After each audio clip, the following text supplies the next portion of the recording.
દેવભૂમિ દ્વારકા જિલ્લાના ખંભાળિયામાં ફરી હાથ ધરાયું છે ડિમોલેશન। તેલી નદી આસપાસના વિસ્તારમાં તંત્રએ કાર્યવાહી કરી છે।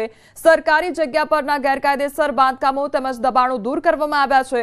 પાલિકાએ તેલી નદી અને ઘી નદી કિનારે ગેરકાયદેસર થયેલા 100 જેટલા દબાણકર્તાઓને નોટિસ આપી હતી।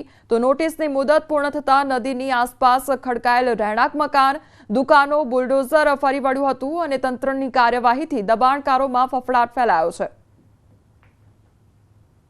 દેવભૂમિ દ્વારકા જિલ્લાના મુખ્ય મથક જામખંભાળિયામાં નગરપાલિકા હદ વિસ્તારમાં આવેલ તેલી નદી કિનારે હાલ તંત્ર દ્વારા ડિમોલેશન કામગીરી શરૂ કરવામાં આવી છે। આપ દ્રશ્યોમાં જોઈ શકો છો, ખંભાળિયા નગરપાલિકા હદ વિસ્તારમાં આવતી તેલી નદી છે। આ તેલી નદી કિનારે ગેરકાયદેસર બાંધકામો પર તંત્ર દ્વારા ડિમોલેશન કાર્યવાહી હાલ હાથ ધરવામાં આવી છે। વાત કરીએ તો ખંભાળિયામાં બે નદી આવેલી છે, તેલી નદી અને ઘી નદી। આ બંને નદી કિનારે અંદાજિત 100 જેટલા ગેરકાયદેસર બાંધકામો છે, તેમને તોડી પાડવાની કામગીરી આજથી શરૂ કરવામાં આવી છે। ત્યારે હાલ તેલી નદી કિનારે જેસીબીની મદદથી જે આ ગેરકાયદેસર બાંધકામો છે તે તોડી પાડવાની કામગીરી શરૂ કરવામાં આવી છે। ખંભાળિયા શહેરમાં બંને નદી કિનારે 100 જેટલા ગેરકાયદેસર બાંધકામો છે, નગરપાલિકા દ્વારા નોટિસ આપ્યા બાદ આજે ડિમોલેશનની કામગીરી શરૂ કરવામાં આવી છે।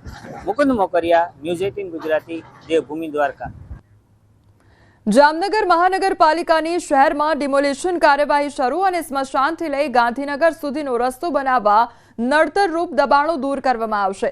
પાલિકાએ 331 બાંધકામો તોડી પાડવા કાર્યવાહી હાથ ધરી, પરંતુ તંત્રની ડિમોલેશનની કામગીરીનો વોર્ડ નંબર 4ના વિપક્ષી કોર્પોરેટર સહિતના લોકોએ વિરોધ કર્યો છે। વિરોધ પ્રદર્શન કરતા કોર્પોરેટર સહિતનાઓની અટકાયત કરવામાં આવી છે।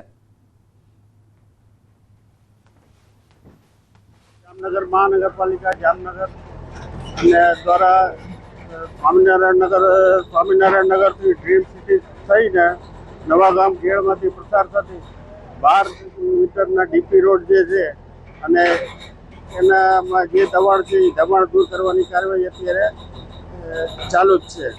જામનગર શહેરના સ્મશાનથી માંડી અને ગાંધીનગર સુધીનો જે ડીપી રોડ છે તે ડીપી રોડ ખુલ્લો કરવા માટે હાલ ડિમોલેશન પ્રક્રિયા શરૂ કરાઈ છે।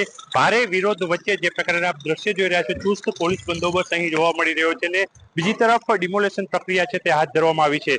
જે પ્રકારે વાત કરવામાં આવે 3.5 કિલોમીટર જેટલો લાંબો અને 12 મીટર પહોળો જે રોડ છે, આ રોડ ખુલ્લો કરવા માટે ડીપી કપાતની કાર્યવાહી છે તે શરૂ કરવામાં આવી છે। જામનગરમાં મેગા ડિમોલેશન શરૂ થતા 331 જેટલા જે બાંધકામો છે, આ બાંધકામો ઉપર આવનારા દિવસોમાં બુલડોઝર છે તે ફરી વળશે ને આ ડિમોલેશનની પ્રક્રિયા ખુલ્લી થતા 3.5 કિલોમીટર નવો રોડ છે તે જામનગરને મળશે।